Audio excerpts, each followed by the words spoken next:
நிறைய chronic disease எல்லாம் ஆட்டோமின் டிசீஸாக இருக்கிறது. உதாரணத்திற்கு rheumatoid arthritis, Crohn's disease, ulcerative colitis. இந்த மாதிரி ஆட்டோமின் டிசீஸ்க்கு ஸ்டெம் செல் தெரப்பி உதவுமா டாக்டர்?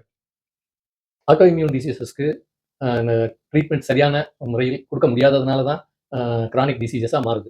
ஆட்டோ இம்யூன் டிசீஸ்ங்கிறது நம்ம உடம்பே தன்னைத்தானே அழித்துக்கொள்ளும் ஒரு டிசீஸ். இது வந்து இம்யூன் சிஸ்டத்தில் உள்ள ஃபால்ட்னால இந்த மாதிரி ஆகுது. இதுக்கு நிறைய டேப்லெட்ஸ் இன்ஜெக்ஷன்ஸ்லாம் இருக்குது. ஆனாலும் இதை வந்து குணப்படுத்த முடியல. பல பேஷண்ட்ஸ் லைக் இப்போ நீ சொன்ன மாதிரி rheumatoid arthritis, ulcerative colitis, Crohn's டிசீஸ்லாம் பல வருஷங்கள் இதனால கஷ்டப்படுறாங்க. இதனால பல வருஷங்கள் எடுக்கக்கூடிய மெடிசின்ஸ்னால காம்ப்ளிகேஷன்ஸ் வருது. அதனாலையும் கஷ்டப்படுறாங்க. அப்போ இதுக்கெல்லாம் ஒரு நல்ல தீர்வா ஸ்டெம் செல் தெரப்பி இருக்க வாய்ப்பு இருக்கு. குறிப்பா இன்னைக்கு வந்து we will take Crohn's disease. Crohn's டிசீஸ்ல ரொம்ப நாள் வியாதியில அவசரப்படுறவங்களுக்கு ஃபிஸ்டுலா இன் ஏனோ, பெரியேனல் ஃபிஸ்டுலான்னு சொல்றது, மலம் கழிக்கும் இடத்தை சுற்றி சின்ன சின்ன புண்ணு ஏற்பட்டு அது வழியா மலமும் சீழும் கலந்து வந்துகிட்டே இருக்கும். அப்போ அவங்களால எங்கேயுமே வெளியில நிம்மதியா போயிட்டு வர முடியாது. ஏன்னா அவங்களுடைய உள்ளாடையில வந்து இந்த சலமும் இந்த மலமும் கலந்து அந்த ஃபிஸ்டுலா வழியாக அவர்களுக்கு தொந்தரவு கொடுத்துட்டே இருக்கும். இதை சரி செய்ய வேண்டும் அப்படின்னு சொல்லி ஸ்டெம் செல் தெரப்பி ஸ்டார்ட் பண்ணி அதை சக்சஸ்ஃபுல்லா செஞ்சிருக்காங்க. இப்போ உதாரணத்துக்கு இந்த கிரான்ஸ் டிசீஸை எடுத்துக்கிறோம். கிரான்ஸ் டிசீஸ்ங்கிற ஒரு ஆட்டோ இம்யூன் டிசீஸ்ல வரக்கூடிய ஒரு காம்ப்ளிகேஷன், பெரிய ஏனல் ஃபிஸ்டுலா ரெக்கரண்ட், திருப்பி திருப்பி வரும். அது வந்து மாத்திரை மருந்து கொடுத்து இன்ஃபெக்ஷன் தானே அப்படின்னு ஆன்டிபயோட்டிக் கொடுப்பாங்க, ஆறும். ஆனா மறுபடியும் டிசீஸ் ட்ரீட் பண்ணி சரி பண்ணாததுனால திருப்பி திருப்பி இந்த பிரச்சனைகள் வருது. அப்போ இவங்க என்ன பண்ணியிருக்காங்கன்னா, இதுவரை பல கண்ட்ரீஸ்ல இதற்கான ஸ்டெம் செல் தெரப்பியை முன்னெடுத்திருக்காங்க. அதுல 3 கண்ட்ரீஸ் சக்சஸ்ஃபுல்லாகவும் அதை ப்ராடக்டா வெளியிலையும் கொண்டு வந்திருக்காங்க.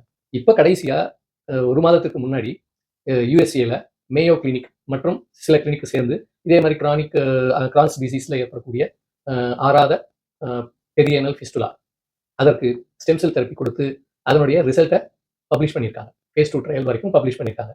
இதே மாதிரி மேயோ கிளினிக்ல எப்படி பண்ணாங்களோ யூஎஸ்ஏல, அதே மாதிரி இந்தியாலையும் நியூ டெல்லி எய்ம்ஸ் மருத்துவமனையில டாக்டர் வினீத் அஹுஜா என்பவருடைய தலைமையில கேஸ்ட்ரோஎன்ட்ராலஜி டிபார்ட்மெண்ட்ல இதே மாதிரி பெரிய anal fistula due to Crohn's disease அதற்கு ஸ்டெம் செல் தெரப்பி மூலமாக phase 1 and phase 2 trial complete பண்ணிட்டாங்க. ஆனால் இதற்கெல்லாம் முன்னாடியே ஜப்பான், கொரியா, யூரோப் இந்த 3 கண்ட்ரீஸ்லையுமே இந்த ஸ்டெம் செல் தெரப்பி பெரிய ஏனல் ஃபிஸ்டுலாவுக்கு அளிக்கப்பட்டு அது சக்சஸ்ஃபுல்லாக நடந்ததால் அதை ப்ராடக்டா அப்ரூவ் பண்ணியிருக்காங்க. இப்போ இந்த மாதிரி பிரச்சனை இருக்கிறவங்க நேரடியாக சிகிச்சை எடுத்துக்கொள்ளணும் அப்படின்னாக்க அவங்க வந்து கொரியாவுக்கோ, ஜப்பானுக்கோ அல்லது யூரோப்பியன் கண்ட்ரீஸ், யூனியன்ல உள்ள கண்ட்ரீஸ்ல போய் இந்த ட்ரீட்மெண்ட் எடுத்துக்கொள்ளலாம்.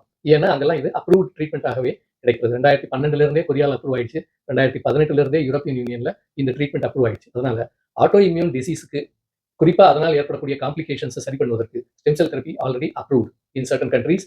இந்தியா, யுஎஸ்ஏ போன்ற கண்ட்ரீஸ்ல அதை ஊர்ஜிதப்படுத்திவிட்டு இங்கேயும் விரைவில் இதற்கான சிகிச்சை அப்ரூவ்டு சிகிச்சையாக கிடைக்க வாய்ப்பிருக்கிறது.